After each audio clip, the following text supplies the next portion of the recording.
Assalamualaikum warahmatullahi wabarakatuh. Perkenalkan, nama saya Kurang Guzi Ramadan, NIM 2024-10-13-087. Kali ini saya akan membahas tentang modul 3, Sistem Basis Data, tentang pemberian nama relationship, optionality, dan cardinality. Pada modul 3, kita disediakan dua studi kasus. Yang pertama, peminjaman barang di lab, dan yang kedua, studi kasus tentang bengkel. Kita bahas dari yang peminjaman barang di lab. Pertama, ada identifikasi nama relationship. Saya sudah membuat tabel.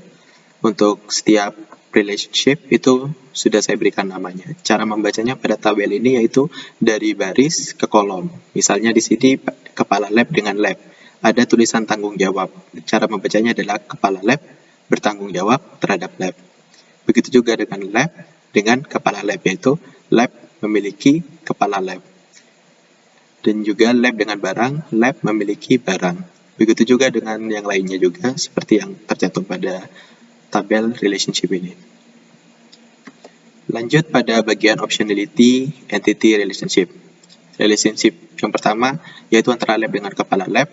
Pada lab optionality-nya itu wajib karena pada saat ingin menambahkan lab kita memerlukan data kepala lab. Dan untuk optionality kepala lab itu bersifat wajib karena kepala lab itu saat menambahkan entity kepala lab itu membutuhkan entity dari lab. Kemudian relationship lab dengan barang, itu optionality lab-nya itu tidak wajib, karena untuk menambah entity lab itu tidak harus menambahkan entity barang. Kemudian optionality dari barang itu wajib karena untuk menambah entity barang, kita diwajibkan untuk menambah data dari entity lab. Kemudian relationship lab dengan peminjaman, optionality lab-nya itu tidak wajib, karena ketika kita ingin menambahkan data lab, itu tidak harus mendapatkan data peminjaman. Kemudian optionality peminjaman itu wajib karena setiap kita ingin mendapatkan data entity peminjaman, kita harus menambahkan data entity dari lab. Kemudian relationship lab dengan asisten, itu optionality lab-nya wajib karena untuk menambah data lab, kita membutuhkan data dari entity asisten. Kemudian optionality dari asisten itu bersifat wajib juga karena ketika menambah entity dari data asisten kita memerlukan data dari entity lab. Kemudian hubungan relationship kepala lab dengan asisten. Untuk optionality kepala lab itu tidak wajib karena ketika kita ingin menambahkan entity kepala lab itu tidak harus menggunakan entity asisten. Kemudian optionality asisten itu wajib karena ketika kita ingin menambahkan entity asisten kita harus membutuhkan data dari entity kepala lab. Kemudian relationship barang dengan jenis barang. Untuk optionality barang itu wajib karena ketika kita ingin mendapatkan data barang, kita memerlukan data jenis barang. Dan untuk optionality jenis barang, kita itu bersifat wajib karena ketika kita ingin menambahkan entity jenis barang, kita memerlukan entity dari barang. Kemudian relationship peminjaman dengan asisten. Optionality peminjaman itu wajib karena ketika kita menambahkan data entity peminjaman, kita harus menambahkan data entity asisten. Dan untuk asisten itu tidak wajib karena ketika kita ingin menambahkan data dari asisten, kita tidak perlu untuk menambahkan data entity dari peminjaman. Ini adalah cardinality entity dari relationship. Maksud dari one-to-one, many-to-many, one-to-many, dan many-to-one, itu ketika one berarti kita hanya bisa mengakses satu data dari sisi one. Dan untuk yang mendapatkan sisi many, itu berarti kita bisa mendapatkan banyak data dari sisi many. Seperti contohnya pada lab dengan kepala lab. Ini lab sebagai sisi one dan kepala lab sebagai sisi one juga. Berarti lab hanya bisa mendapatkan satu data dari kepala lab, begitu juga dengan kepala lab hanya bisa satu dari entity data lab. Dan untuk relationship lab barang itu one to many, one untuk sisi lab, many untuk sisi barang.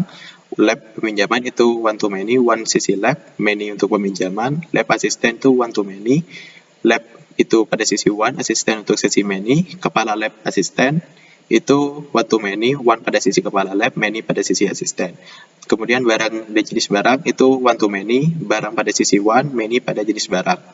Kemudian untuk barang dan peminjaman itu many to many pada kedua sisi, UKM dengan kegiatan one to many, one pada sisi UKM, many untuk sisi kegiatan, UKM dengan anggota UKM, UKM pada sisi one, dan anggota UKM pada sisi many.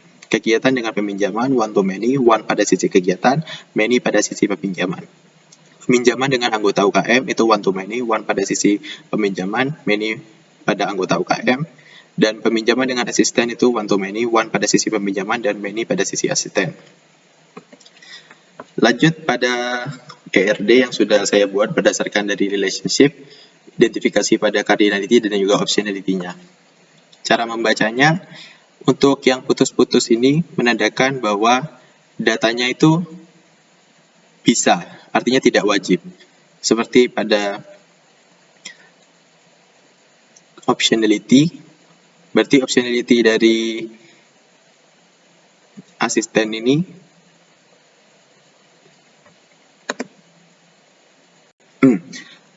lanjut pada ERD yang saya buat. Ini adalah ERD yang sudah saya buat berdasarkan identifikasi optionality dan juga cardinality.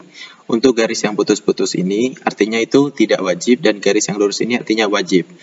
Dan untuk cabang 3 ini artinya itu bisa bersifat many atau bisa mendapatkan banyak data. Dan ketika hanya satu garis lurus ini artinya itu hanya bisa mendapatkan satu data. Seperti halnya asisten dengan kepala lab. Pada asisten ini garisnya lurus dan tidak putus-putus, dan untuk di garis akhirnya itu hanya ada satu garis. Artinya asisten itu wajib memiliki kepala lab dan hanya bisa satu data dari kepala lab. Kemudian untuk kepala lab garisnya dimulai dengan garis putus-putus, itu berarti tidak wajib. Dan pada garis akhir itu ada cabang 3 artinya many, itu bisa memiliki banyak asisten, memiliki banyak data dari entity asisten. Begitu juga dengan kepala lab dengan lab, itu garisnya sama-sama lurus antara kanan dan kiri, dan pada garis akhirnya itu hanya memiliki satu garis. Artinya kepala lab hanya boleh memiliki satu lab dan itu harus wajib. Dan lab itu boleh dan wajib juga untuk memiliki data entity dari kepala lab. Dan hanya boleh satu. Dan lanjut, contoh berikutnya, lab dengan asisten. Pada lab, ini garisnya dimulai dengan garis putus-putus, artinya itu tidak wajib.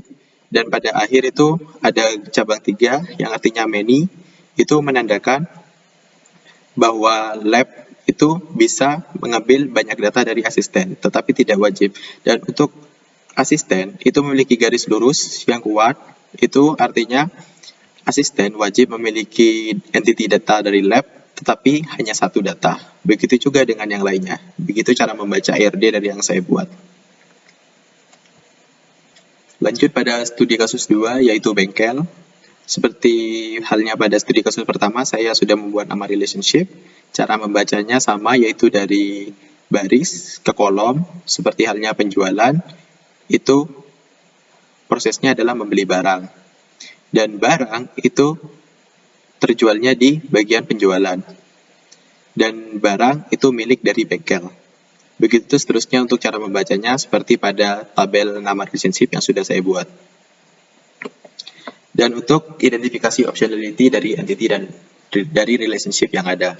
Pada relationship barang pembelian, itu optionality-nya barang.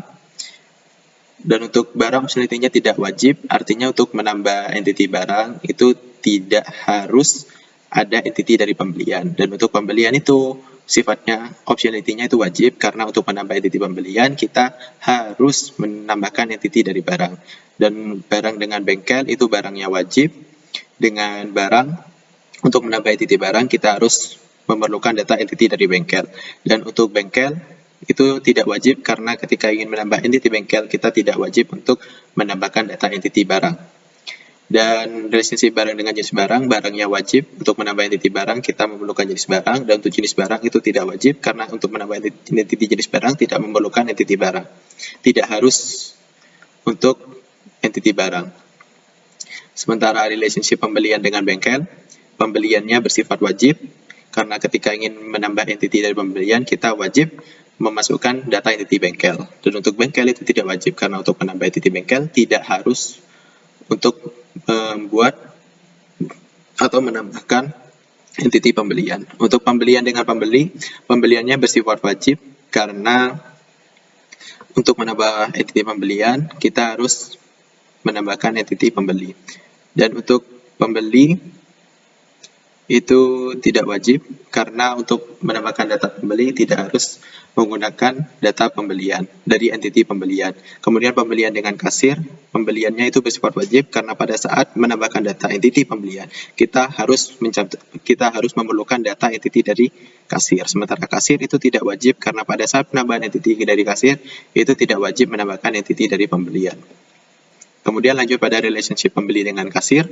Untuk pembeli ini bersifat wajib karena untuk menambahkan entiti pembeli, kita harus menambahkan entiti dari kasir. Dan untuk optionality kasir itu tidak wajib, karena untuk menambah entiti dari kasir, kita tidak harus menambahkan entiti dari pembeli. Lanjut pada kardinalitas relationship. Pada hubungan relationship barang dengan pembelian, many to many pada kedua sisi. Kemudian barang bengkel itu one to many, one pada sisi barang, many untuk sisi bengkel. Barang dengan jenis barang, one to many, one untuk sisi barang, many untuk jenis barang. Pembelian dengan bengkel, one to many, one pada sisi pembelian, many untuk sisi bengkel. Pembelian dengan pembeli, one to many, one pada sisi pembelian, many untuk sisi pembeli. Dan untuk pembelian dengan kasir, one to many, one untuk pembelian, many untuk kasir. Dan bengkel dengan mekanik, one to many, one untuk bengkel, dan many untuk mekanik. Kemudian bengkel dengan kasir, bengkelnya itu pada sisi one, dan kasir pada sisi many. Mekanik dengan kasir, one to one pada kedua sisi. Kemudian pembeli dengan kasir, one to one pada kedua sisi. Ini adalah ERD yang saya buat dari hasil identifikasi, optionality, dan cardinality pada studi kasus bengkel. Cara membacanya sama dengan studi kasus pada studi kasus pertama, yaitu ketika kita ini pada garisnya kita bisa lihat barang dengan bengkel. Untuk bengkel itu garisnya putus-putus terhadap barang, dan di akhir itu memiliki banyak cabang. Artinya bengkel itu tidak harus memiliki entiti barang. Artinya tidak harus, ini bisa. Artinya bengkel bisa menambahkan entiti barang lebih dari satu dengan cabang 3. Sementara barang dengan bengkel, barang memiliki garis lurus dan di akhir hanya satu. Berarti barang harus menambahkan entiti dari bengkel dan itu jumlahnya hanya satu. Dan lanjut pada barang dengan item pembelian. Pada barang ini garisnya putus-putus, dimulai dengan garis putus-putus dan di akhir ada cabangnya 3 yang artinya many. Artinya barang bisa memiliki bisa mengambil